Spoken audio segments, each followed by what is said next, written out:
საუკეთესო წლიური ანგარიშის და გამჭვირვალობის ჯილდოს კონკურსზე განაცხადების მიღება დაიწყო. ბარტას საქართველოში უკვე 6 წლიანი ისტორია აქვს და მისი მიზანი ქართული კომპანიების ანგარიშგებისა და გამჭვირვალობის ხარისხის ამაღლებაა. უფრო კონკრეტულად რას გულისხმობს ბარტა, რომელ კომპანიებს შეუძლიათ მონაწილეობა მიიღონ და რა ფორმით გაიმართება წელს კონკურსი ჩვენ სტუმრებთან საქართველოს ეროვნული ბანკის პირველ ვიცე-პრეზიდენტთან ეკატერინე მიქაბაძესთან და მსოფლიო ბანკის უფროს კონსულტანტთან მართვის სფეროში ირინა გორდელაძესთან ერთად ვისაუბრეთ. მოგესალმებით. ძალიან დიდი მადლობა გადაცემაში სტუმრობისთვის. მე უკვე აღნიშნე, რომ ბარტას მრავალწლიანი ისტორია აქვს, დაახლოებით 6 წელია, თუ სწორად გვახსოვს. და მისი მთავარი მიზანი გამჭვირვალობისა და ანგარიშვალდებულების კუთხით კომპანიებისთვის გარკვეულწილად მეტი აქტივობის მიცემის შესაძლებლობაა. მაგრამ საინტერესოა თქვენი გადმოსახედი და რა მიზანს ემსახურება ბარტა და მე უკვე ვისაუბროთ იმაზე, რა მოლოდინი გვაქვს ამ ნაწილში. დიდი მადლობა, მოგესალმებით, მივესალმებ მაყურებელს. ბარტა საუკეთესო წლიური ანგარიშის და გამჭვირვალობის ჯილდო საკმაოდ პრესტიჟული კონკურსია, როგორც აღნიშნეთ, უკვე 6 წელია იმართება და დღეს უკვე მე-7-ად გამოცხადდა. მიღება უკვე დაიწყო განაცხადების, ამაზე დეტალურად შემდეგ ვისაუბრებთ, მაგრამ ამ ეტაპზე მინდა აღვნიშნო, რომ ეს არის ძალიან მნიშვნელოვანი პლატფორმა, სადაც ქართული კომპანიები თავისი ანგარიშგების, გამჭვირვალობის, გაუმჯობესების ტენდენციებს აჩვენებენ, რაც ძალიან მნიშვნელოვანია ბაზარზე ზოგადად ანგარიშგების მაღალი ხარისხის დაწესებისთვის და ძალიან მნიშვნელოვანია კონკრეტულად ინვესტორების ნდობის ზრდის თვალსაზრისით და თუ უფრო კონკრეტიკაზე გადავალ, რა თქმა უნდა, ეროვნული ბანკის გადმოსახედიდან ეს მათი ფინანსებზე ხელმისაწვდომობის ზრდის ერთ-ერთი უმნიშვნელოვანესი კომპონენტია და კაპიტალის ბაზრის განვითარებას. ნაწილი ყველაზე საინტერესო ნაწილია, რომელიც ახლა ახსენეთ კაპიტალის ბაზრის. მაგალითად, რა სახის გავლენა აქვს ამ ტიპის კონკურსებს? მე გეთანხმებით ის, რომ ძალიან მნიშვნელოვანია და თან პრესტიჟული მე თვითონ კომპანიების წარმომადგენლების აზრი მეტნაკლებად ვიცი და სწორედ ამის გათვალისწინებით ვამბობ. თუმცა საინტერესოა ის, რაც ეხლა ყველაზე მეტად გვჭირდება რისი განვითარებას კაპიტალის ბაზარი. აი ამაზე რა ტიპის გავლენა აქვს ამ ტიპის კონკურსებს?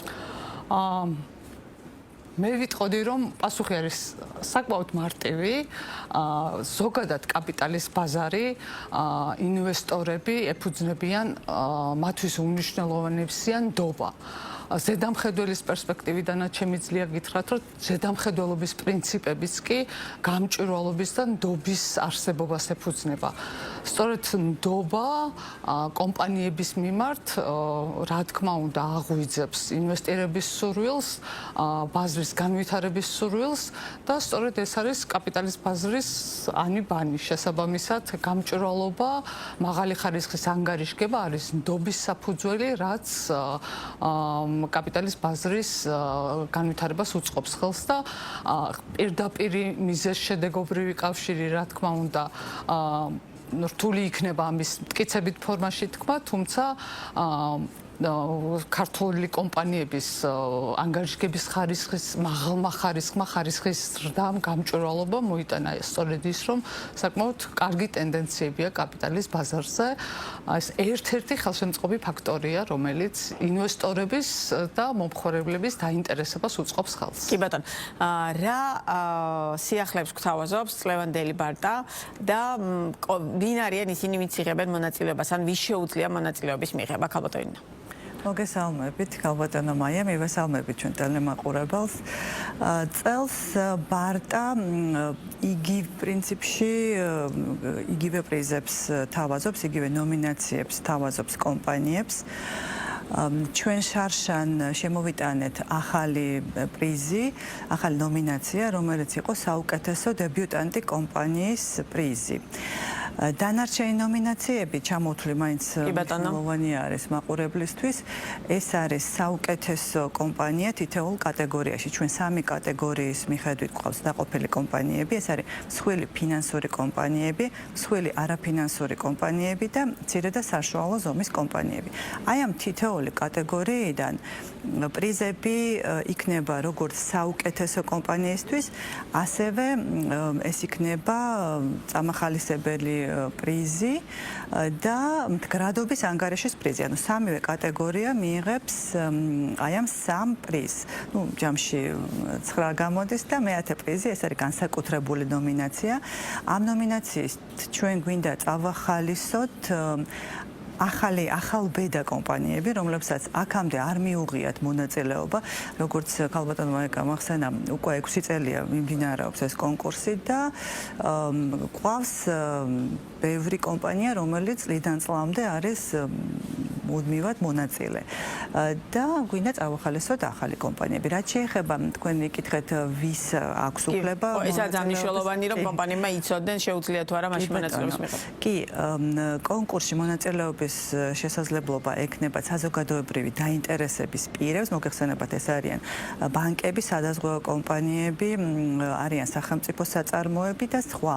და ასევე მსხვილ კომპანიებს და ჯგუფებს. ეს არის ის კატეგორიები, ვისაც შეუძლია მონაწილეობის მიღება. დღეს ჩვენ ვაცხადებთ გახსნილად უკვე. ანუ დღეიდან დაიწყო განაცხადების მიღება? დაიწყო განაცხადების. და როდის სრულდება? თვის ბოლოს, ნოემბრის ბოლოს, უბრალოდ 31 ნოემბერს 30 ნოემბერი 30 არის შესაბამისად 30 ნოემბერს სრულდება კი ბატონო. რა არის, რადგან ვახსენეთ საუკეთესო დებიუტანტი კომპანია, რა ტიპის ნომინაცია და რა შესაძლებლობას უხსნის ეს დებიუტანტს ამ ნაწილში, თუმცა ალბათ იმ ცნობილ ჩამონათვალიდან, რომელიც ახლა თქვენ ახსენეთ, რომელიმე ერთი მიმართულებით მომუშავე კომპანია აი ამ ნაწილში მისთვის რამდენად პრესტიჟული შეიძლება გახდეს ეს თავისი არსიდან გამომდინარე ეს სტატუსი.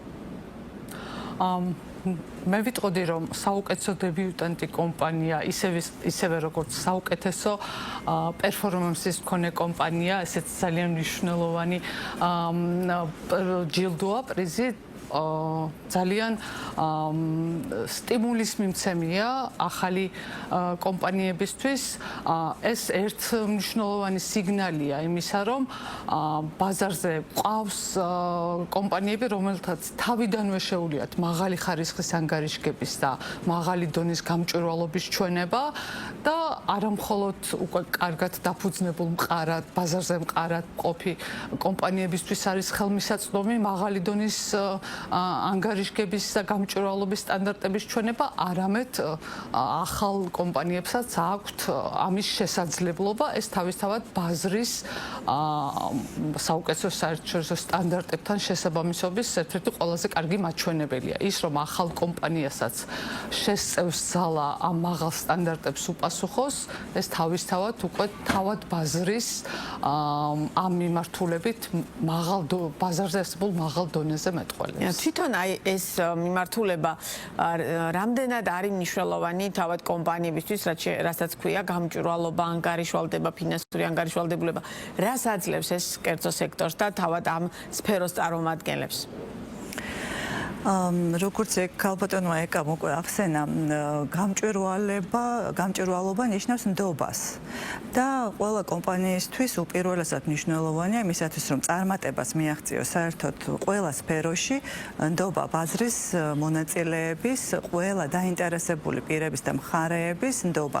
აქ იგულისხმება არა მხოლოდ ინვესტორი, რომელმაც შეიძლება პოტენციურად დააბანდოს თანხა ფული კომპანიაში, არა მხოლოდ ბანკები, ბანკები, რომლებმაც შეიძლება სესხი გასცენ, არამედ ასევე კომპანიის მომხმარებლები, მიმწოდებლები, თანამშრომლები, ყველა დაინტერესებული მხარეები ვერ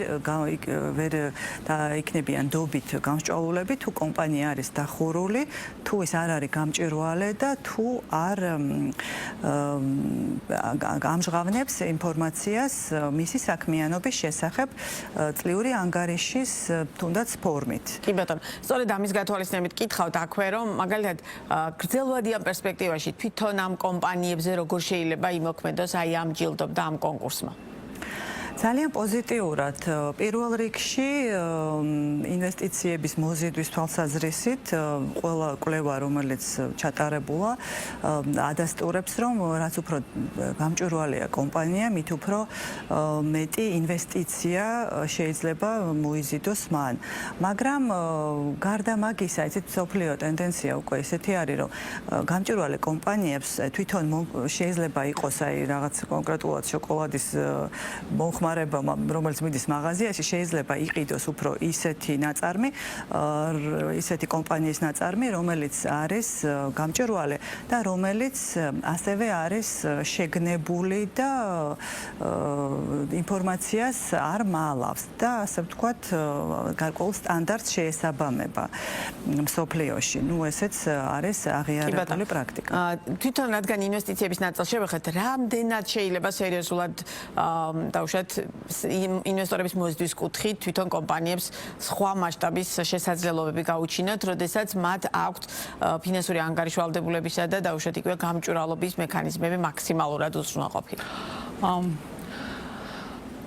საუკეთესო სტანდარტით ფინანსური თუ არაფინანსური ანგარიშგება, გამჭვირვალობის მაღალი სტანდარტი თავისთავად გულისხმობს იმას, რომ კომპანიაში ძალიან მაღალ დონეზეა საოპერაციო საქმიანობა, ძალიან მაღალ დონეზეა რისკების იდენტიფიცირების მექანიზმი და ამ რისკების მართვის ჩარჩო, ასევე მაღალ დონეზეა კორპორაციული მართვის ეთიკა, კოდექსი, თანამშრომლებთან მოპყრობა. ეს ყველაფერი არის ის თანამედროვე სტანდარტი, რაც ინვესტორებისთვის არის გარკვეული სიგნალი, რომელიც მათ კარს უხსნის კონკრეტულად კომპანიაზე, ბაზარზე და ზოგადად ქვეყნის ეკონომიკაზე. შესაბამისად, გრძელვადიანად აი ამ საერთაშორისო სტანდარტებთან, საუკეთესო სტანდარტებთან დაახლოება კომპანიებისთვის იმის მომცემია, რომ მათ თავისუფლად შეეძლებათ გასვლა როგორც ტრადიციულ ფინანსურ ინსტრუმენტებზე, ასევე კაპიტალის ბაზარზე. ეს არის სიგნალი ინვესტორებს. და ჩვენი საუბრის ბოლოს რა ტიპის ინფორმაციის წარმოდგენა ევალებათ კომპანიებს კონკურსში მონაწილეობის მიზნით და დავუშვათ გადაწყვეტილება როგორ მიიღება, პრინციპი როგორია, ანუ ამ წარმოდგენილი რაღაც გარკვეული გრძელი სიიდან ხდება მოკლე სიის არჩევა თუ როგორ ხდება ეს მექანიზმიც, რომ აუხსნათ მაყურებელს? ნუ რა თქმა უნდა, ყველა ანგარიშგება, რომელიც იწარმოება, ეს არის ფინანსური, არაფინანსური ანგარიშგება, მმართველობის ანგარიშგება, ESG გარემოს სოციალური და მმართველობითი, ასევე რა თქმა უნდა კორპორაციული მართვის და ასევე სამომავლო გეგმების შესახებ. ეს ყველა ანგარიშგება კომპეტენტური, ძალიან მაღალ პროფესიონალური ჟიურის მიერ იქნება შეფასებული და რა თქმა უნდა შედეგები საკმაოდ საზეიმოდ გამოცხადდება. ძალიან თვითონ დაჯილდოების ღონისძიება როდის იქნება? დაჯილდოების ღონისძიება იგეგმება 2026 წლის თებერვლისთვის. გასულ წელს 29 კომპანიამ მიიღო მონაწილეობა. ეს ბევრია თუ ცოტა? საკმაოდ მნიშვნელოვანი რიცხვია, რაც მთავარია ტენდენცია არის აშკარად ზრდისკენ, ყოველწლიურად უფრო და უფრო მეტი კომპანია იღებს მონაწილეობას და ჩვენ იმედი გვაქვს, რომ წელსაც ძალიან მაღალი იქნება ინტერესი და შესაბამისად თებერვალში უკვე ერთად გამოვავლენთ და რა თქმა უნდა ბიზნეს პარტნიორი აი ამ ღონისძიებას აუცილებლად უკვე დაჯილდოების ცერემონიალს აუცილებლად გააშვებს. ძალიან დიდი მადლობა გადაცემაში სტუმრობისთვის, წარმატებებს გისურვებთ თქვენს და ამ კონკურსში მონაწილე ყველა ადამიანს და კომპანიას თავისთავად.